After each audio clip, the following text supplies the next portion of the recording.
Hi, everybody. We're just going to give Gina a few more minutes to join us. So everybody just hang tight. I'll put the materials in the chat. Great, thank you.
Hello, everybody.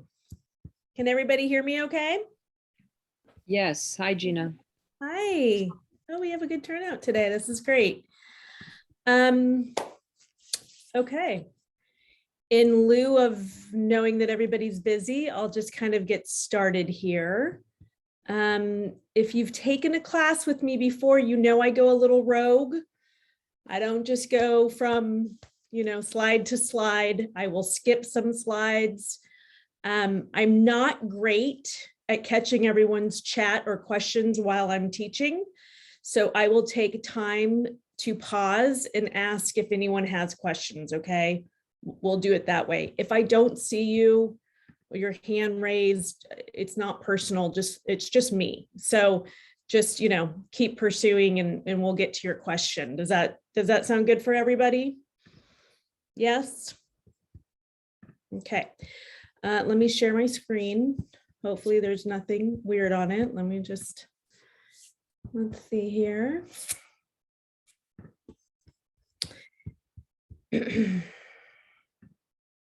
Okay, let's jump into this. So we are talking about tactic number 7 in the Shift book. I'm sure you've all read it. It's excellent, especially in the market that we're in today. This is number 7, seller pricing strategies. And I will tell you that I have looked this over for the last couple of months because I've had to have these very tough conversations with my clients.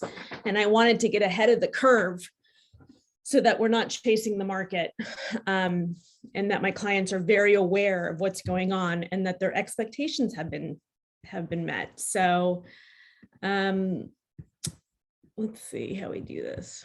Let's see. Okay. So the main ideas we'll be covering is perspective on pricing strategies, studying your market, approaching sellers, get the right price, and managing your listings in a buyer's market. Perspective on pricing strategies. When the market shifts towards a buyer's market, the listings sit. Don't let that happen to your sellers. Now, I'm in the Santa Cruz County market, but I know that we have people from all over. And so when we're talking about this, some of it might not apply to your market, or for us in Santa Cruz County, we have micro neighborhoods. And so some of this applies to those neighborhoods and some of it doesn't. So we can talk about that a little bit later on. In a buyer's market, and I don't think we're quite in a buyer's market in Santa Cruz County yet, might be different over the hill or in your area. But it says here that real estate becomes a commodity. Only properties in good condition and priced right will sell in a buyer's market. Number 3, price can correct bad condition, but condition won't correct bad pricing. Correct pricing represents 80% of your marketing effort. Okay. Your role in a buyer's market. When houses sold in a matter of days, agents were undervalued, but now customers need you for your pricing strategies, your market knowledge, buyers, fiduciary commitment, knowledge of financing options, and negotiation skills. What you're going to start to see in this market is some agents falling off, right? Because when we're in a really lucrative, easier market, seller's market, you see a lot of people wanting to get into real estate. And then when it changes and it becomes a little harder, you see a lot of people fall off. So if this is it for you and this is your career and you want to be strong, you have to make sure you educate yourself about your market and that you find the language and you know how to talk to sellers. Okay, so it's really important right now. What are the opportunities? Opportunities for agents and opportunities for sellers. So let's talk about that. Shift happens. Maximize your effectiveness as a consultant to your sellers. Get ready, study your market. This is more important than ever. Get set, pre-qualify your sellers, update your listing presentation, and go get the right price. I'm going to skip this part. I think this is in every class that KW gives. Okay, study your market. Be the local market economist. Be more knowledgeable than the headlines. I'm just going to say that one more time. Be more knowledgeable than the headlines. In the past couple of weeks, I have had one client who loves to read headlines and who takes pictures of them and sends them to me on a daily. So my response to him always is, that looks like that might be a global headline or that might be a national headline, and that doesn't pertain to our actual market. Call me if you want to talk about what's going on today. Sometimes he'll call me and sometimes he won't, but that's how I've kind of tabled him, because we weren't ready to put his house on the market at that point. Now that we're getting really close, we have phone conversations maybe every other day. It's just how it is. He's very concerned and scared, and we have to talk about what's going on all the time. Preview more properties to get a better understanding of what is on the market. This is really important when you're pricing, to know what your competition is. Analyze the MLS, right? So we are going to go ahead, and if everybody is on MLS listings on this call, we're going to go ahead and pull statistical data. So you can do that a couple different ways on our MLS. It's probably a different class, but I'm happy to share some videos with you on how to do that. Later on in this class, they'll show some great statistical data that you can create and send to your clients or put in your listing presentation. But it's really important that you're paying attention to the market. When I'm doing CMAs, I start with 30 days now. I don't go 90 days. I go 30 days. What's happened in the last 30 days? What's coming up? What's happening with the active properties now? Have they had a lot of people come through? Do they have people circling for offers? How many disclosure packages have been downloaded? Sometimes you can get that information from the listing agents, especially if you've done business with them before and have a good rapport with them. Sometimes you can't, that's okay too, but you want to try to gather as much information as you can about what's going on currently in the market. You're going to analyze the MLS. So you're going to track your numbers. You're going to be evaluating what's on the market, what people can buy in that price range. You're going to get the big picture and will prioritize the deal rather than the area. Your sellers are competing with homes in their price range all over town. This is so true, right? Especially in Santa Cruz County. So if you've got somebody who's, for example, if you have somebody who's buying in South County in our county, they may be looking in Monterey County too. So then you've got to expand your search. What can they buy for that price point? What's the competition like? You're going to use formulas and graphs. As we know, everybody has a different learning style. I am a visual person, so I need to see data in front of me and I need to see it very clear. But I don't like graphs. I like just the numbers. So you want to present it both ways, especially if you have a couple, you know, or if you don't maybe know your client super well and how they interpret data. So you want to provide it both ways.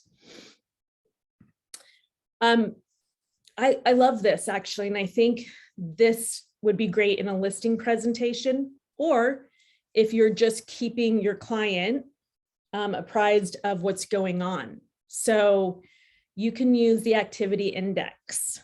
Okay, so this is the number of properties going under contract compared to the number of active properties on the market. When you use terms like this, it makes it look like you understand what's going on in this market and how to read and evaluate statistical data. Okay, the absorption rate, another good one. The absorption rate will tell you how many months of inventory you have on the market. It demonstrates how long it would take to sell all the homes on the market if no other homes were to come on the market.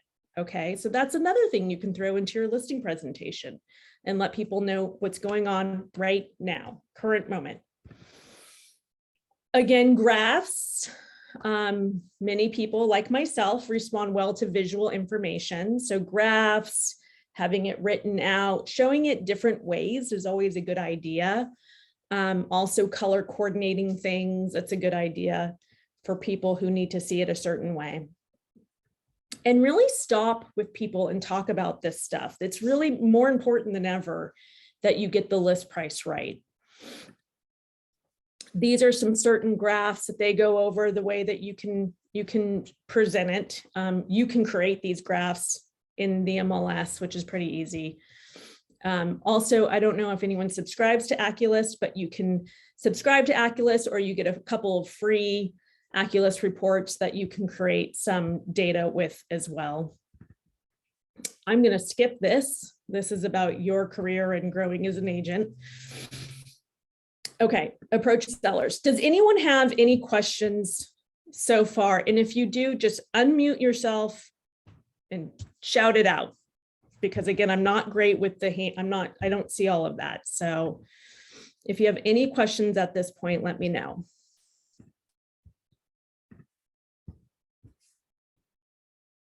Okay, I'm going to take that as a no. Approaching sellers. Find the motivated. Find the motivated. You can only afford to work with the very motivated. I know that this is hard to hear when you're a new agent because you just want anything and you're willing to take on anything, but there is nothing worse than having a house sit and chasing the market and chasing price. It costs you money and it costs you time. And if you haven't had the conversation with your client about their motivation, it's a hard lesson to learn. So you want to make sure that you are clear about your client's motivation, you are clear that they want to sell whatever the market will provide right now, and that they would sell their house. And if they're not willing to sell and they're not that motivated, this is probably not the market to just try and see if it will sell. Now I know every area is different. So this, if we're talking beachfront, maybe maybe there's a little bit more leeway for it. But if we're talking, mid-county and it's completely overpriced, well, I don't know if it's worth it personally. Update your listing presentation. Okay, so just be really honest with people about their price. Don't be nervous about that. Make sure you have a conversation. They are hiring you for your expertise. Okay, if they just want you to tell them they want to drive the ship and decide what the list price is going to be, and that's it, and they don't want to listen to you, I don't know. Do you really want to work with someone like that? Probably not. It's just going to be a lot of waste of time and energy. So you're not doing your sellers any favors if you're tempted to soften the blow in order to get the listing, and care enough about them and yourself to be strong and upfront with them. And then update your listing presentation. This is really important. So it's always good to have a listing presentation that you can grab and go if you don't have the time, or something came up and you didn't have the time to get it together. That happens, but it's really important that if you have the time to make the time to update your listing presentation for this specific house, make sure those statistics are in there and that you're talking about a shifting market.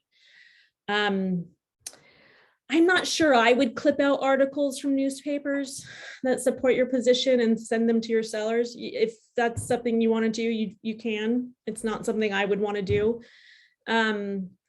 But I do believe in printing out stats, and I do believe in really having an honest conversation with your clients.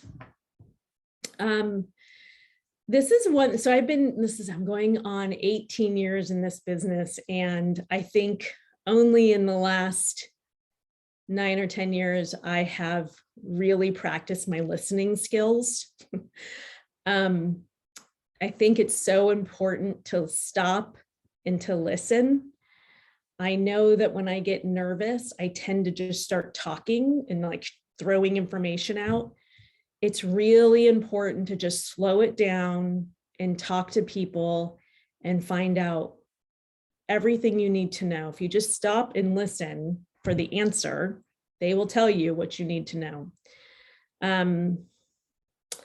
Return to their motivation if you sense they are not receptive, and determine whether or not you want the listing. Some sellers may not be able to face reality and won't be able to list their home at the price needed to sell it.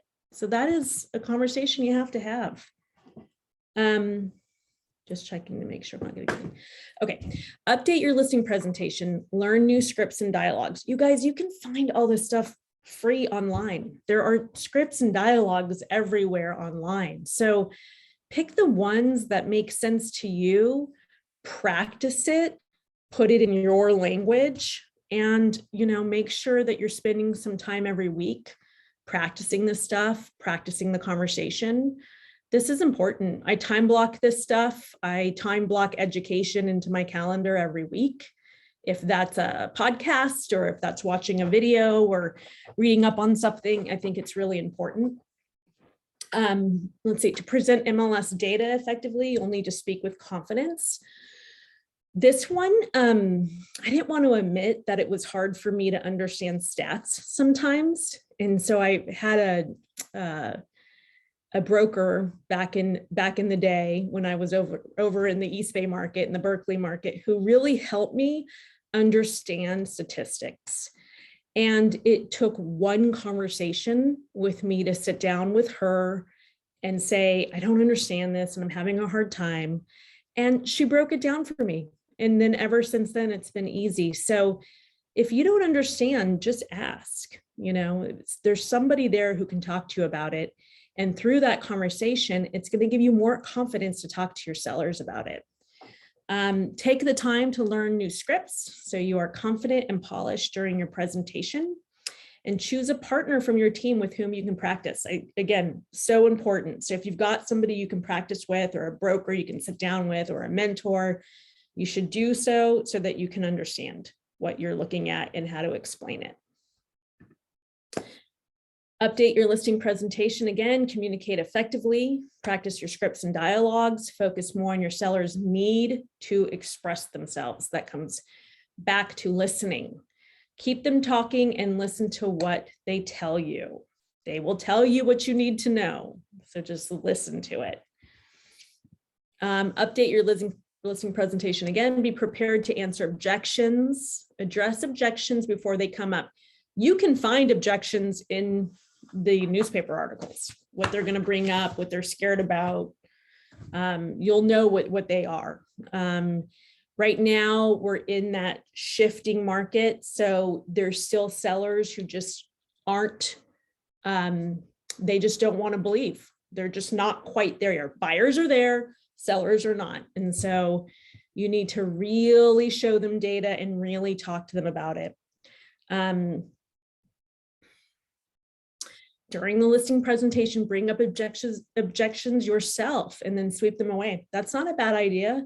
If somebody hasn't brought something up and you've heard other people talking about it, bring it up and talk about it. You might ignite a conversation that, with your client that you didn't have a opportunity to have before.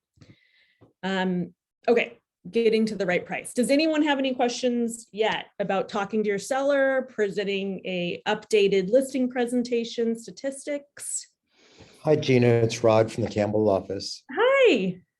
So if people are interested about the scripts, Meg in our office does a script session every week.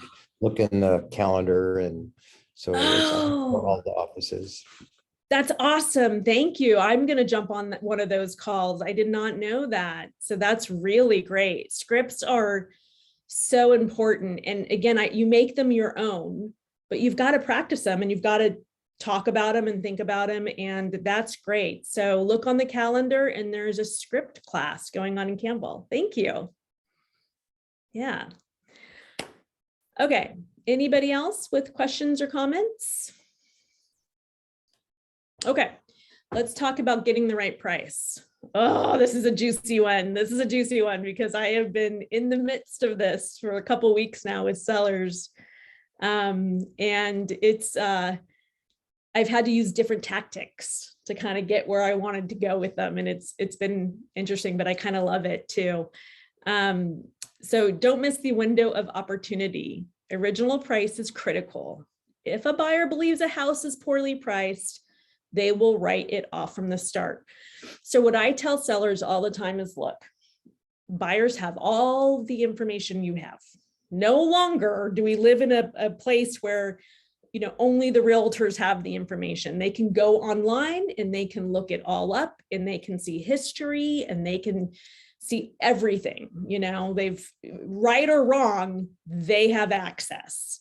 And so I always tell sellers that, especially when they're trying to price it really high. A couple years ago, or even a year ago, when we were in a different market, if people wanted to go on that higher side, I'd say, okay, that's the higher side. We can certainly try there, but we have to have a conversation about lowering the price and when we're going to do that. And I make sure that that is set before we go on the market.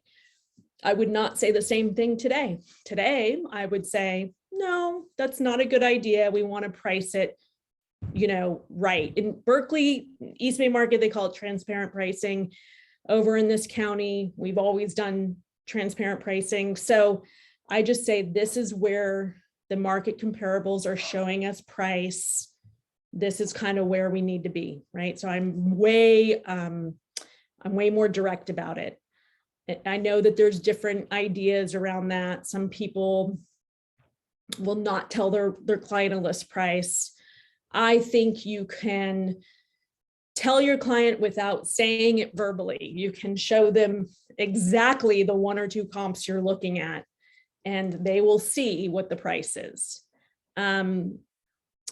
For homes that have a price reduction, the time to sell increases by 2 or 3 times. I think that this is true. I really do. We are going into that market now where if you're chasing a price reduction, people, it's going to cost money. It's going to cost the seller money, and it's going to cost you time. Allow your sellers to self-discover. Ask simple questions. Looking at all the comparables here in the MLS for your neighborhood, how much would you be willing to pay for your house if you were a buyer today? Given what I've shown you about the market, what do you think your house will sell for?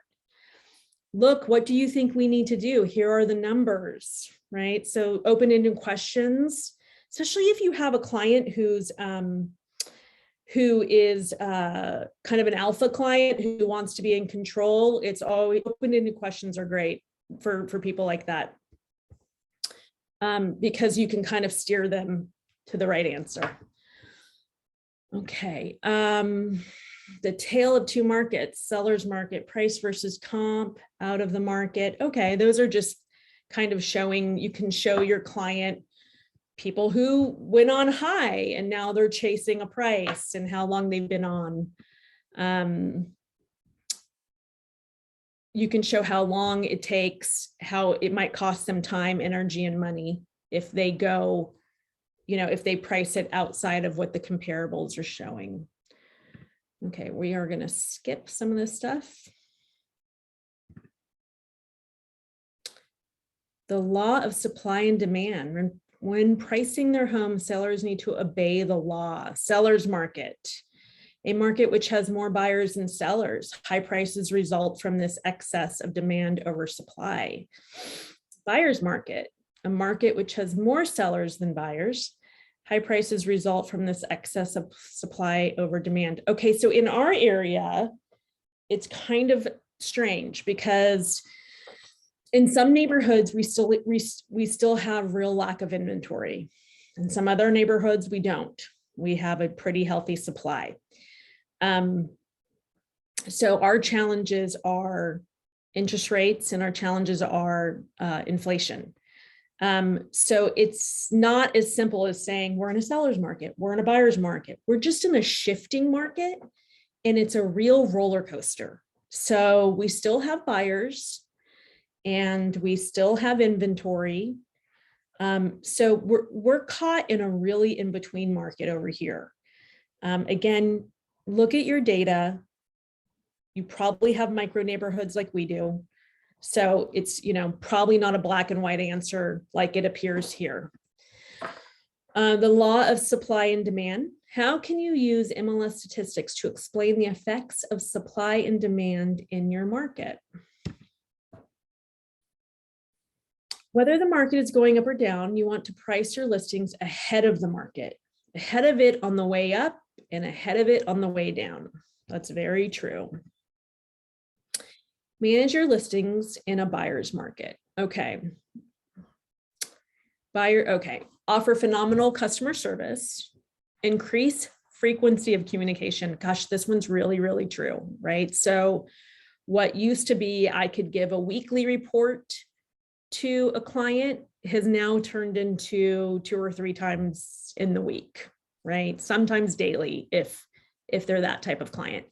But really overly communicating is very important. I am not one to overly communicate, so this has always been a challenge for me. But I have forced myself to do so recently. Increase frequency and unique timing of open houses. You guys, that's where we're at, right?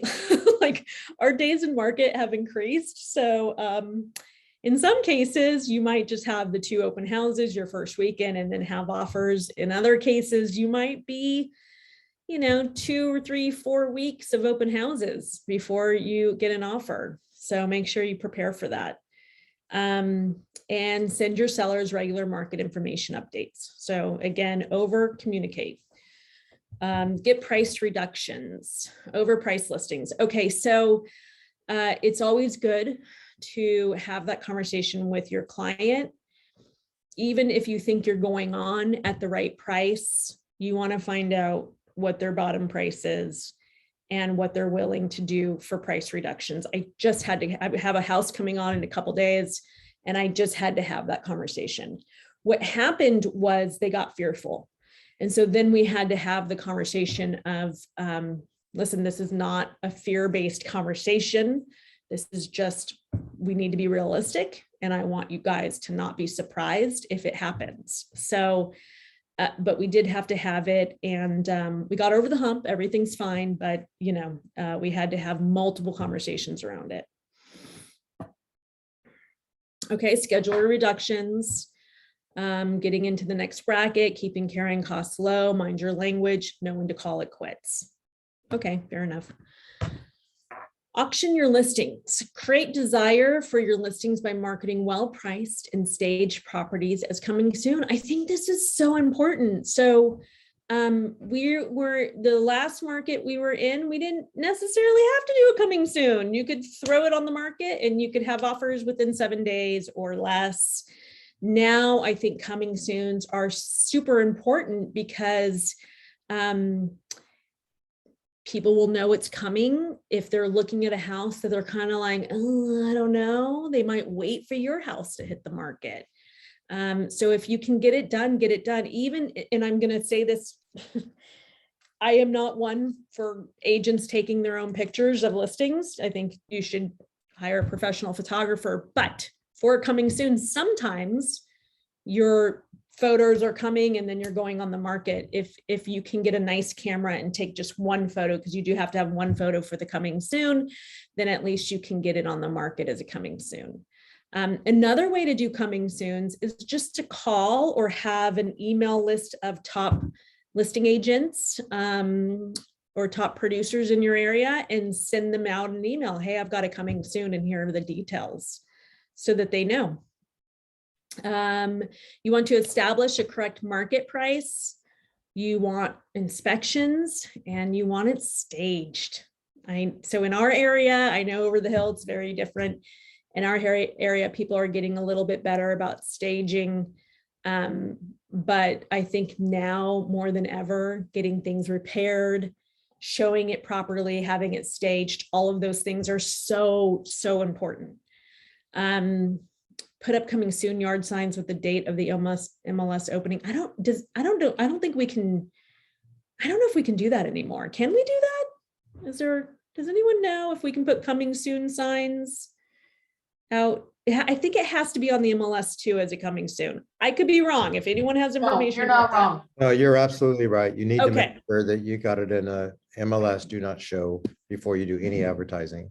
Okay, perfect. So you You're guys all, always right, You're Gina. communicating with other agents ahead of time yeah, that are not okay. your own company.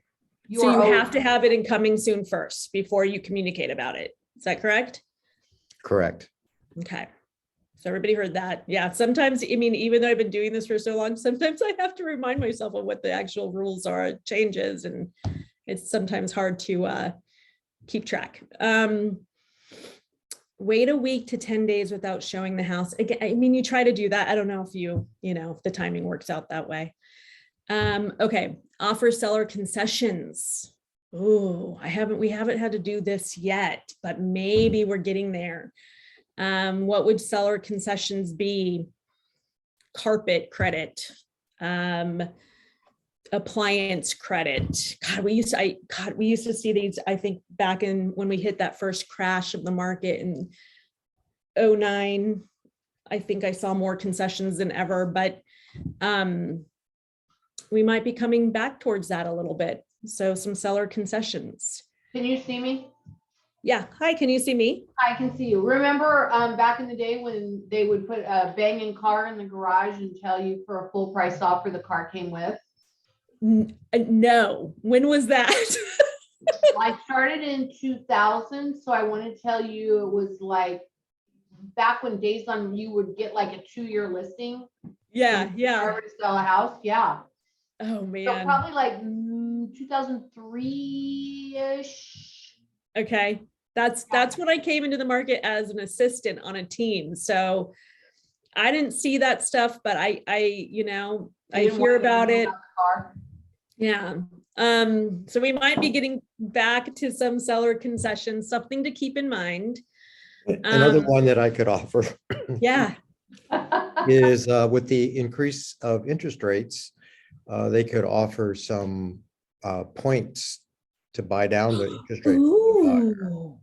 Oh, that's fantastic. That's a good one. Yeah, our lender's been talking about that quite a bit, Rod. And one of the things I noticed on a listing recently, they did the math.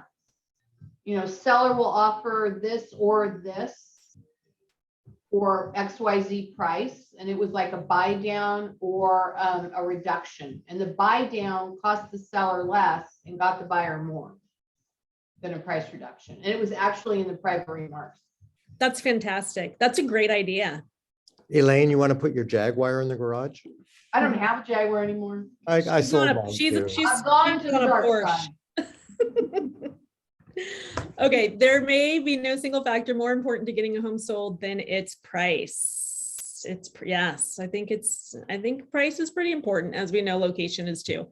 Your local expertise and market knowledge are the key to getting your sellers to price their homes to sell. Let the numbers do the heavy lifting. Arm yourself with the facts and figures and use formulas and graphs to explain the current market to your sellers. Also to your buyers though, right? When you're working with buyers, they need to know as well. Okay, don't put away this guide without developing a plan to put what you have learned into action. Refer to the action plan on pages 55, 56. I guess you guys all have guides, so you can look at those pages and put an action plan together. Is that it? Are we done? Let's see here. That's it. Okay, you guys. That was fast and quick. I know I'm usually quick, but let me stop my sharing. I would love to do Q&A, or if somebody wants to talk about kind of their market and what's been going on and what you guys have been seeing, let me give you a little bit of what I've been seeing. My buyers are slowing down in the quickness of when making an offer. Okay, they want to think about it. They want to wait it out.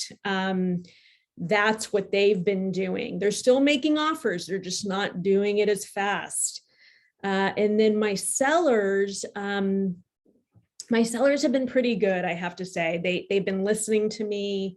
I am very, very to the point and direct about being in a market that's shifting. Okay, so they hear me, they get it. We go over data, we go over the stats, they know. But that's kind of what's been going on with us. And again, we have micro neighborhoods over here, so each neighborhood is different. So that's what's been going on with me. And I would love any questions, or if anybody wants to talk about what's going on with them. I have a Elaine. question, Gina, because I Yeah. know how you operate, but other people don't here. Yeah.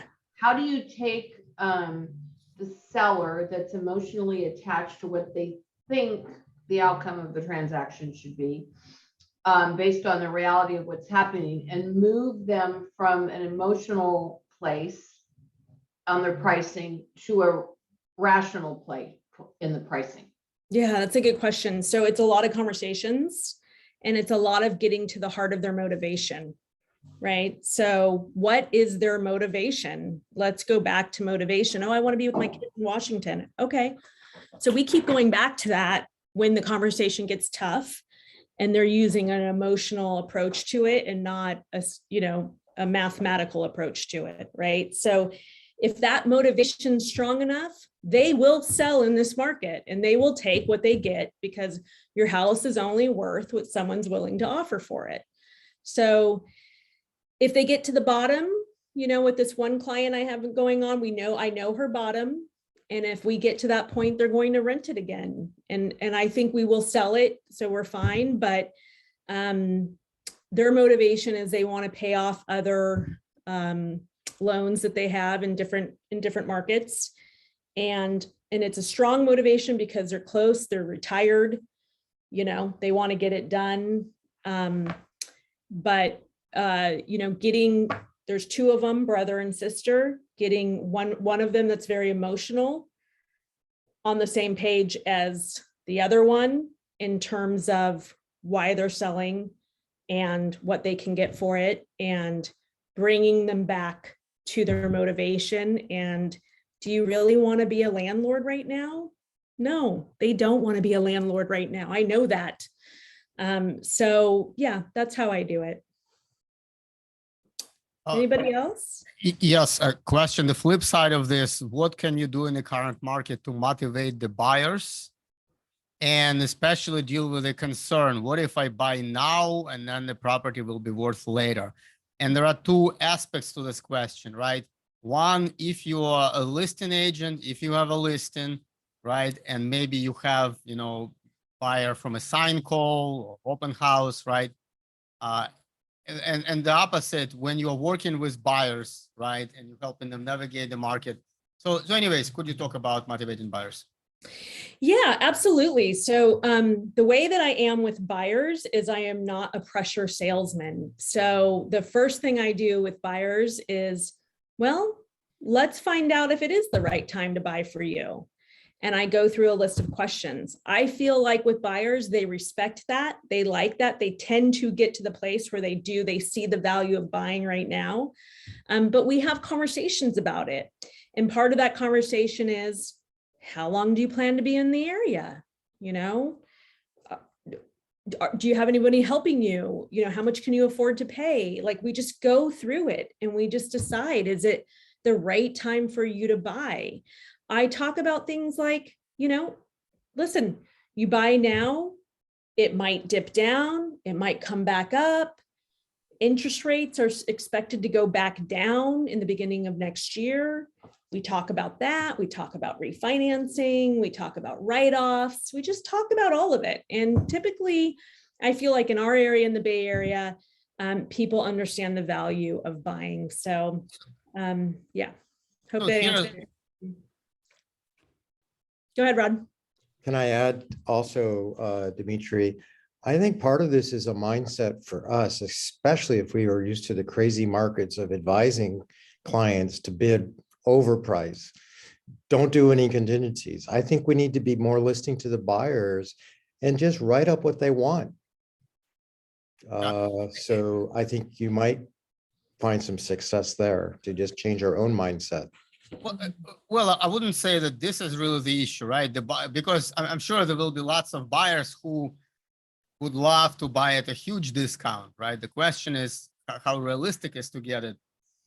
But I think here's the concern that I see with buyers. So there are buyers who think it's right for us to buy, and maybe they can. But I think the big challenge is a sentiment, right? If they talk to other people who try to discourage them, right?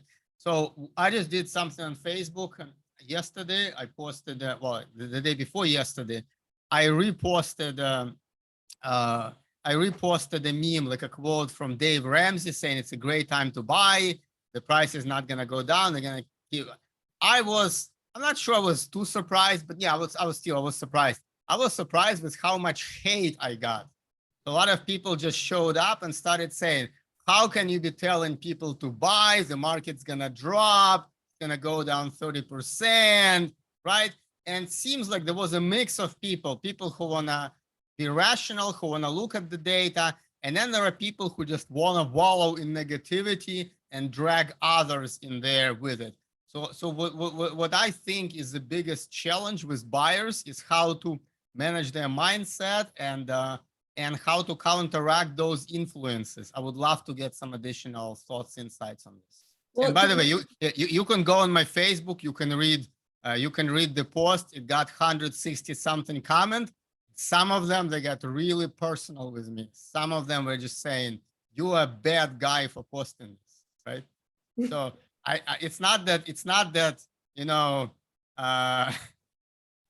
I'm gonna take it to heart, but this is definitely something that I want to understand how to address.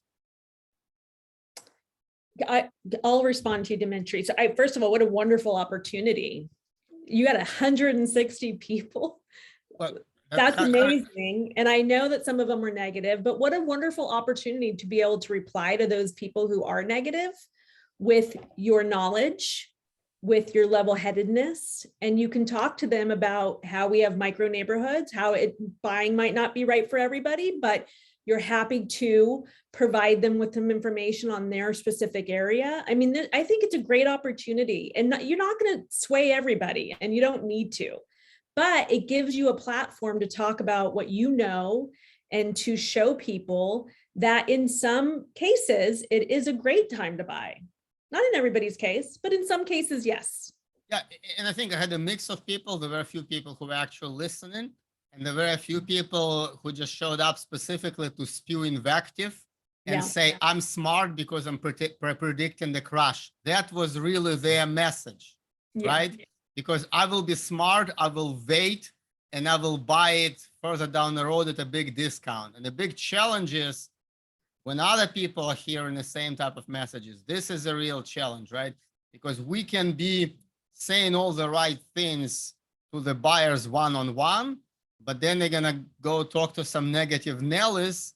So what I'm trying to figure out and kind of think how to do, how to preempt some of those things they're gonna hear. Would love to get any addition. You know, Well, one of the things that I would actually think about just talking about, and it's something I've got to get the breakdown again from, I think it was Justin that had it, but they talk about the fact that, yeah, prices could go down, but if interest rates go up, you're negating the decrease in price. And I think people keep saying, okay, so there's going to be a big, you know, say the market does tank and interest rates go to 10. Guess what? You're right back where you were. So what you have to look at, instead of looking at interest rates, instead of looking at purchase price, let's look at the monthly payment. Are you comfortable with the monthly payment? If you are, let's pull the trigger. If you're not, let's wait. That, you know, that's just kind of how I would look at it. It's just, you know, again, everybody assumes that the market's going to go down, but they're not looking at that other variable, which is, you know, the interest rates going up or the inflation rate. They're not looking at the other side of the coin. Well, and I think what I've been also challenging a lot in those conversations, I want to get your thoughts, right? So everybody's assuming the market's going to go down, but for market to go down, the sellers have to agree. And a lot of sellers, they don't want to agree. They want to wait. They want to see, right? So basically, even if the market's going to go down, how long would it play out? But that was actually argument from some of those people who said we're going to wait. Hey, let's just wait 12 months, 18 months, right? So actually, this is my concern, that even the people who said, okay, let's buy, they just going to go into this waiting pile. Well, the thing is the key too, on the other side of it is that some sellers are going to have to sell. You know, I remember a former broker that I had, whose name I shall not mention, is, you know, used to say, people get married, people get divorced, people die, and people move. You know, those life things happen. So these people who are selling to get the highest and best price, that's one world. That's nice, but they're obviously going to go away. And, you know, because they're not, you know, in their mind, they're not getting what would have been the highest and best price. But people who are motivated, people who have life things going on and have to sell, are going to have to sell at whatever a buyer is willing to pay. So another question, I'm sorry if I'm just asking too many questions, right? So other arguments I have heard, and I wonder what you guys who've been through multiple prior downturns could say, right? So when a lot of those people hear, hey, the sales, the sale prices are still not dropping, or maybe in some neighborhood, they're saying, well, it takes a year or whatever for the buyer market to develop. So what I'm curious to get your thoughts of, what are the stages of the shift, of the slowdown? Roughly speaking, what happens? Well, I mean, now, I don't know, maybe within a month, 2 or 3, depends how you count, right? So basically, what could you expect to be happening as the shift develops? And I guess part of it, right? So a key metric of a shift of a buyer market would be days on market, days of inventory, and those things really take to build up, especially day on market. So what is the process of going from here to a year from now? Thoughts on that? My experience was you woke up one day and nobody was buying.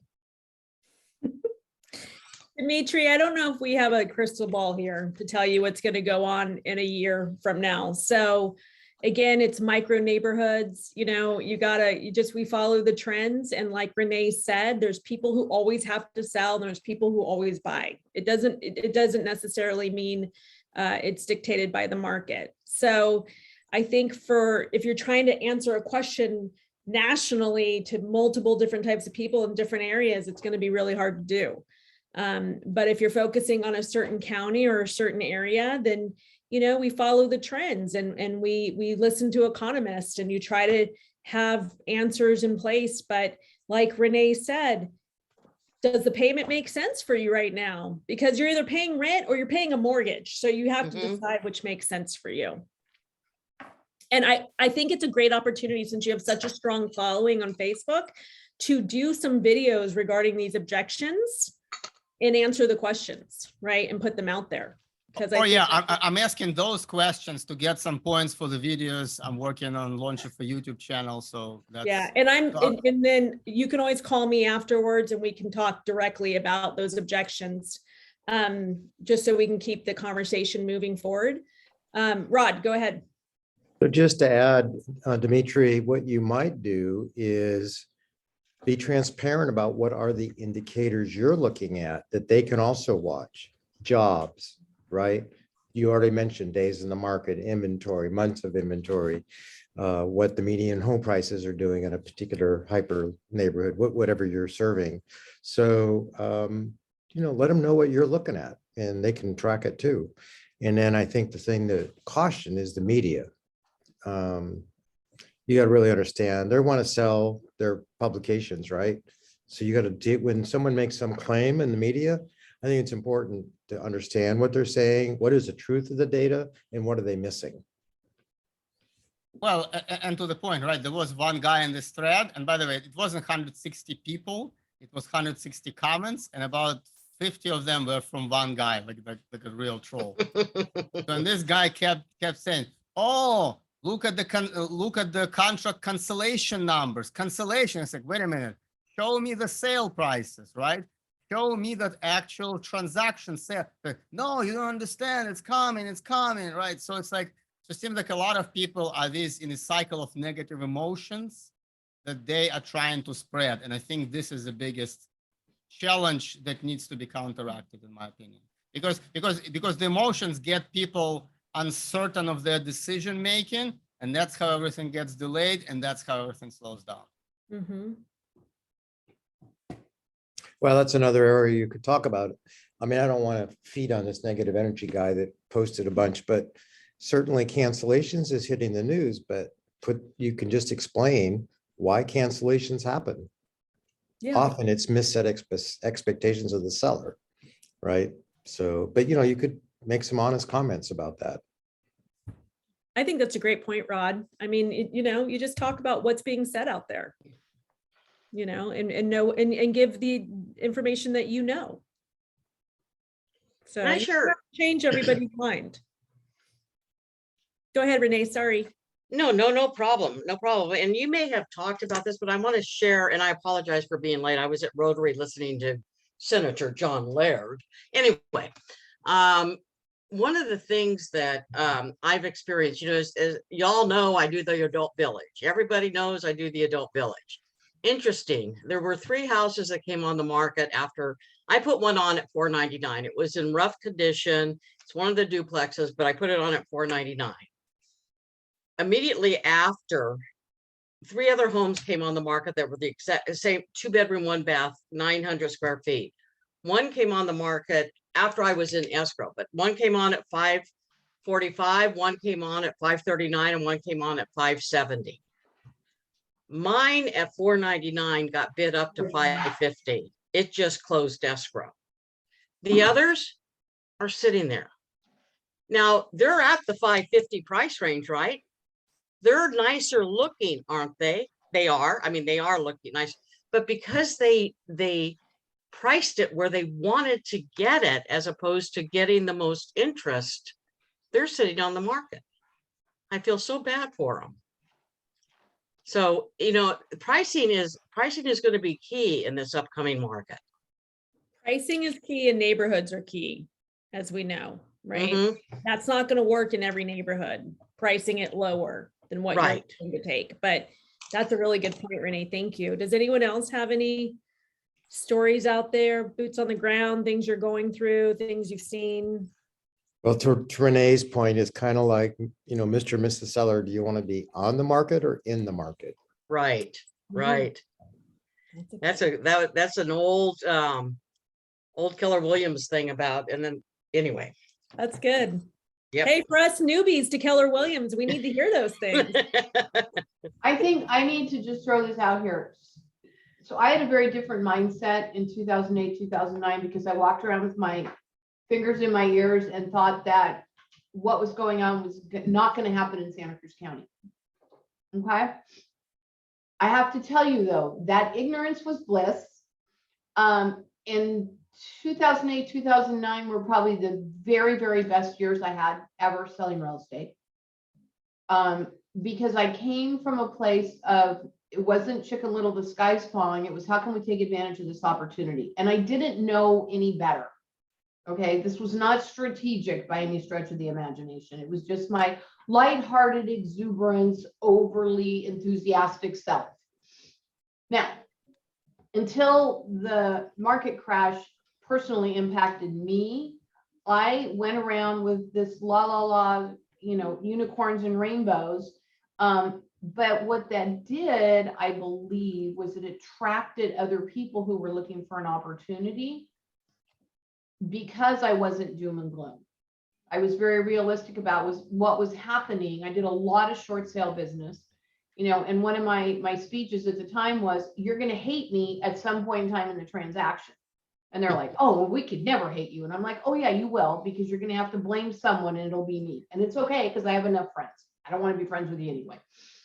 But if you set that standard up front and people understand, like, hey, this is what we're dealing with. This is how we're going to deal with it. These are the things that could happen. Here's how we're going to mitigate those things up front. So we're not, we don't all wake up one morning at 3 o'clock and we're all freaked out. I think that's what the good of these classes are. And those of you that are attending these classes, is you're getting information to put in your tool belt. You may not need it today. You may not need it tomorrow, but 2 weeks from now, a month from now, you can go into your little archive here and pull that information out.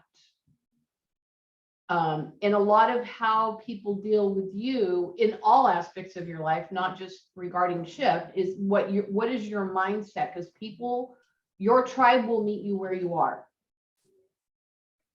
Okay. Well, like Mike And if Mike you said, can lead them down the path of where you want them to go, and I have to go back to Gina, because she's very matter of fact about things. She's not emotionally attached to the outcome of the transaction. She's not necessarily even financially attached to the outcome until it's actually closed.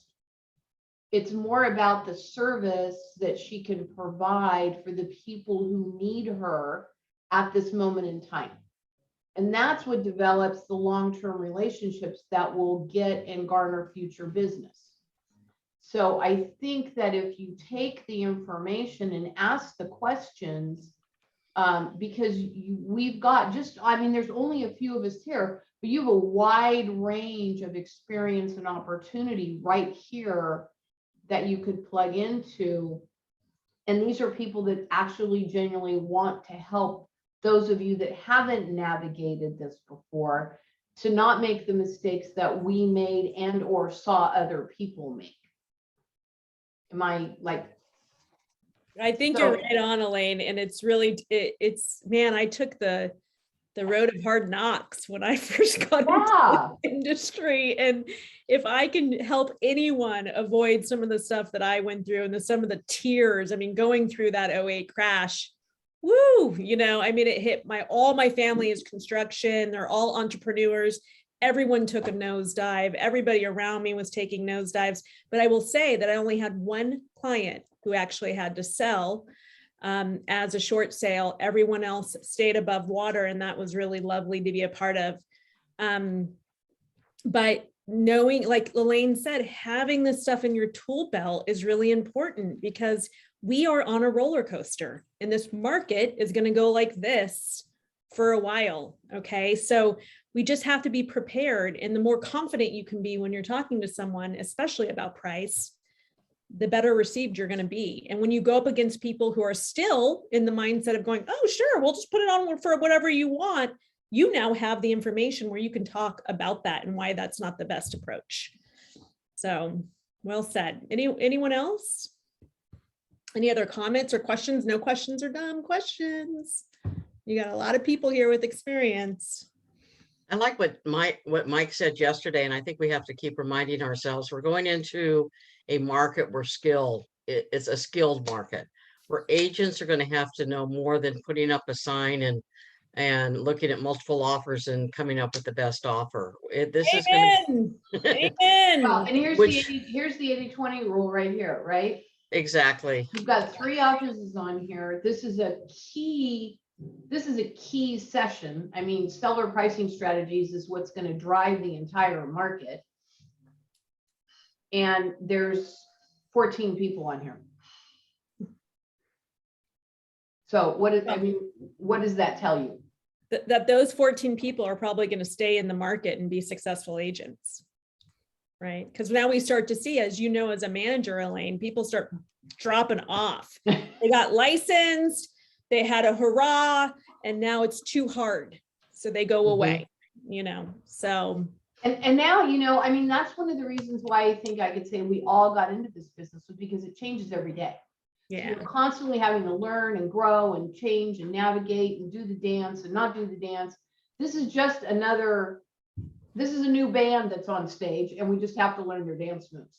Yeah. So it's not anything that is particularly unique, because we all saw it coming. When you're on the roller coaster, right? And the roller coaster's going up and up. At a certain point in time, the roller coaster has to come back down.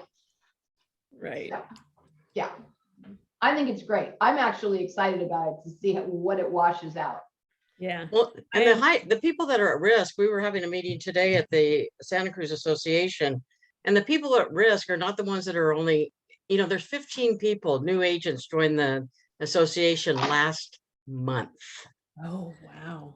Yeah, they're still coming in droves. And the ones that we're going to lose are not the ones that have been here for a year or less, or, it's going to be the 2 to 5 year who have kept holding on by their fingernails, hoping that next year's going to change and next year's going to change. If you could make it through 5 years, I think you're got a good chance of making it in this business, but you're not safe until the 5-year mark. Well, and even then, you still have to do the work. Oh, Like, shit. you can't ever Are take you your foot off the kidding? gas. Hey, Yeah, what? I'm sorry, Renee. Damn it. So sorry. I hate that when that I'm happens. sorry. I had to tell you. No. All right, you guys, anything else? Any other questions or comments? Okay, well, Elaine, we have more shift classes coming up, right? Yeah, Friday, yeah, through the rest of the month. I would say if you're the 2, I can't remember Renee, what are you doing? You're muted. You're muted. Oh.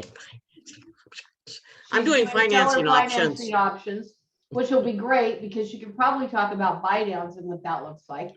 And I could talk about seller carries, which I love. Seller Okay. carries gives you really a lot of control and what a person really ends up paying. Anyway, I love seller carries. So there's that. We're also doing REOs, short sales, bank owns. So that'll be interesting for those of you that haven't and don't understand all of that. And then bulletproofing your transactions. So those are the meat is what's happening and creating buyer urgency. I don't know that that's happened yet either. So Who's teaching the next one, number 8, stand out from the competition? hang on one second. I'll tell you. I have to pull up my drive because I'm so techie. I now use Google. Oh, good for you. Thank you so much. I know the rest of you don't really think that's a big deal, but it's a big deal for me. She actually got me to do it.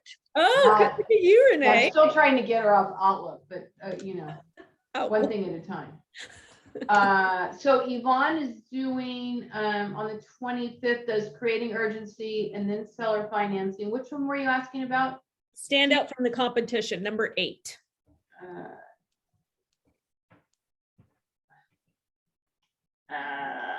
Hang on. Mind over matter, uplifting lead capture conversion, seller pricing, staging, creating urgency, financing, distress. There is not that class.